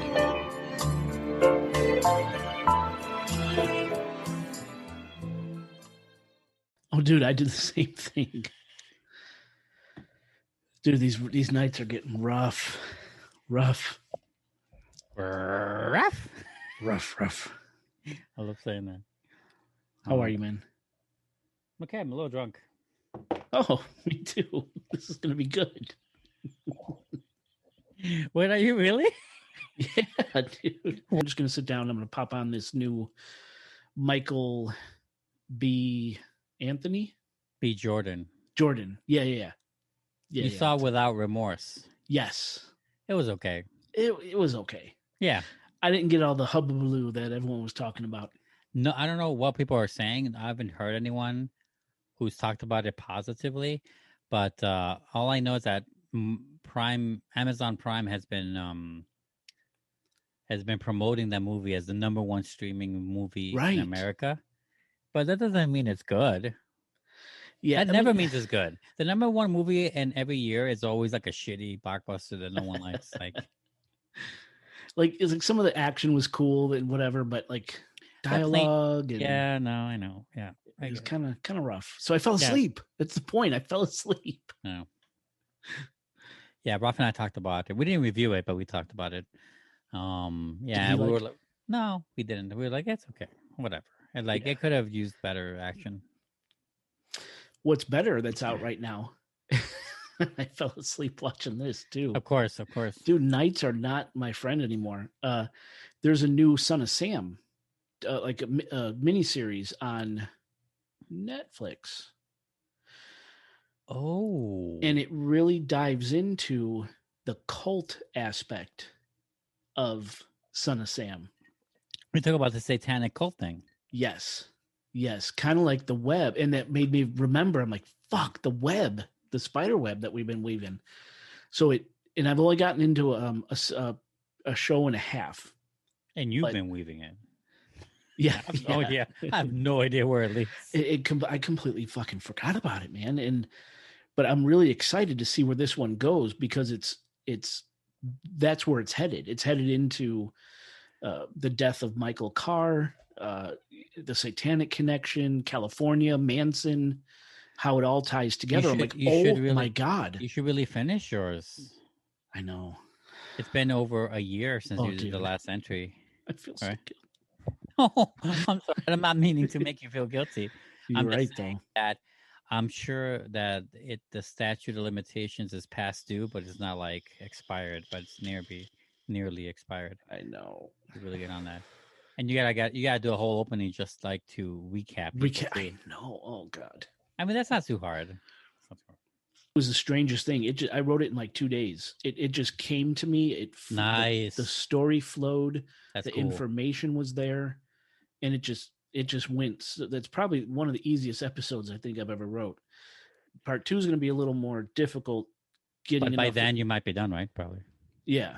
So do you want me to do the 2?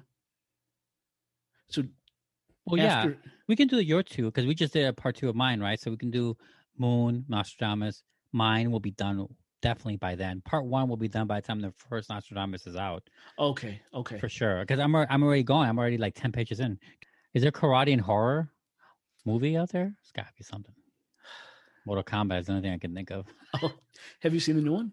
I did. I texted you. I texted you a thumbs down. Oh, that's right. Did you show it to him? Yes. You fucking asshole. I did. We had him cover his eyes. I gave you the sign. I know. Couldn't help it, man. It's Mortal Kombat. We made him close his eyes when Kung Lao did the cut in half. That was the time we made him. But there were other little... I mean, when Goro got killed, I'm pretty sure there was something. That was. And then brutal. When there was another death that was pretty brutal. That lizard? I don't know if the lizard bothered you. No, the lizard was cool. And that was Reptile, right? That's who that was supposed to be? I don't know who Reptile is. Is that a character? I never played him. Yeah. Never played Reptile. I don't remember that at all. Oh, yeah. I'm sure he had existed. I just don't remember. Yeah, that Reptile was kind of cool. But you know what disappointed me about the movie was that it was all like a giant fucking prologue. To a part 2? To the actual tournament. That's what I want to see. Yeah, it's going to be part 2. You know what I'm saying? I wanted to see the tournament. I thought the tournament was going to happen. So I guess we have to wait for... That was a giant tease. It was just cool to see the stripper was dancing in front of you, but she did not take her top off. You know what I'm saying? Yeah, That's what that was. I could see that. That's what that was. It was just cool to see someone take it seriously and put money into the concept, you know. Actually, you know what's funny is that nowadays you don't have to spend that much money to create those same effects. But there were real fighters doing that. Like, Oh yeah, no, I'm saying yeah, that's true. But I would say that on par, like give or take, maybe this new Mortal Kombat is a little more expensive than the original 90s. Taking in inflation and stuff. It's not that much of a difference actually, because back then it cost a lot more to do something that looked way worse today. Oh, I see. Mm-hmm. Okay. But that's good. That's the great thing about technology in this case, that you can make a lot of things. That's why a lot of shows are doing a lot of sci-fi and fantasy, because they can afford it now. Like a green screen can do a lot more today than it could back then. You had to fake New Zealand and shit, right? You don't have to anymore. Good point. Okay. You don't have to travel an entire cast to New Zealand to make a movie, right? Like Lord of the Rings and shit. You don't have to do that anymore. Okay. Yeah. I can see that. It's a good thing. Yeah, I can't wait for part 2. Can't wait. I mean, now I'll see it for sure. I didn't love it or anything, but I liked it. It was nostalgic. It was fun. Right. Exactly. Yeah. The little, fatality. Yeah. I was like, where's the baby in this? I want to see the baby. Where's the babality? Yeah. Right. That's all I wanted. My eyes hurt so much and they're so heavy from being on the computer. I just pass out. That makes sense. I went and finally had the tests and all this, and they found some stuff wrong with my eyes. So this is supposed to correct it. But man, they're like, oh, it could take a few weeks to get used to these new progressive glasses, they're called. And I can feel it. Like I can feel my head like hurts from wearing these glasses right now. I've only been wearing them for about an hour. Oh, ouch.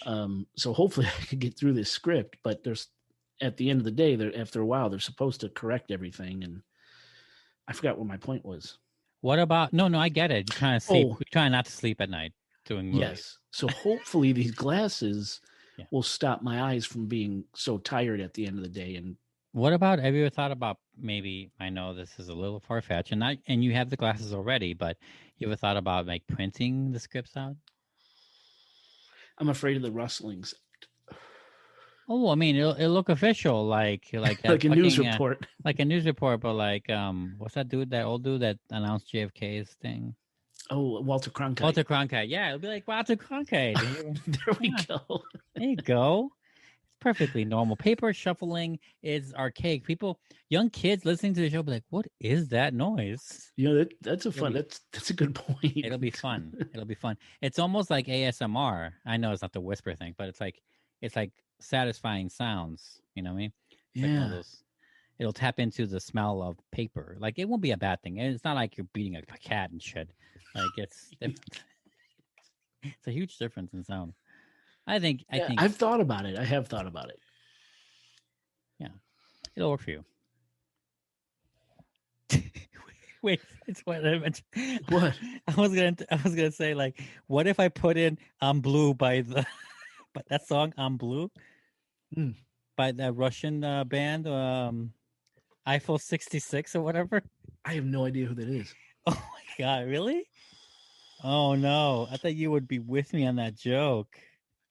I am so sorry then. I will refrain here. Give me a second. Come on, Spotify, don't fuck with me. Now I got to tell you, I don't have a good ending here. You got to come up with something. When I do the little end signal, you got to jump in. Oh, I've heard that song before. This is not a good. Oh wait, this is the actual.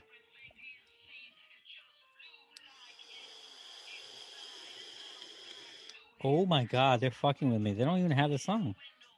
Now you have this clip, right? I sent it to you a while ago. Which clip are we talking about? The alien music clip. I sent that to you a while ago. Do you need me to send it again? Just in case, yeah. I mean, I do have it, I'm sure. I just don't remember off the top of my head. I also sent you a clip tonight too of the Neil Armstrong thing. One small so you did find it. You didn't want me to find it? I did. Yeah, I found it. I got it. Okay. That I emailed to you. So, no, I was going to say, like, it would have been funny if I just put that song in and that's what they found Blue, like, as the club music hits. That would have been awesome. That's what I wanted to say. And you could have fun with it if you want. Play it, play like 2 seconds of it or 5 seconds and be like, oh, no, this is the one. I mean, have fun with it. Yeah. All right, so I'll send you that clip again then. Yeah, just in case. I don't know who Justin is, but just in case. Okay. Oh, right. I didn't fucking take a vape.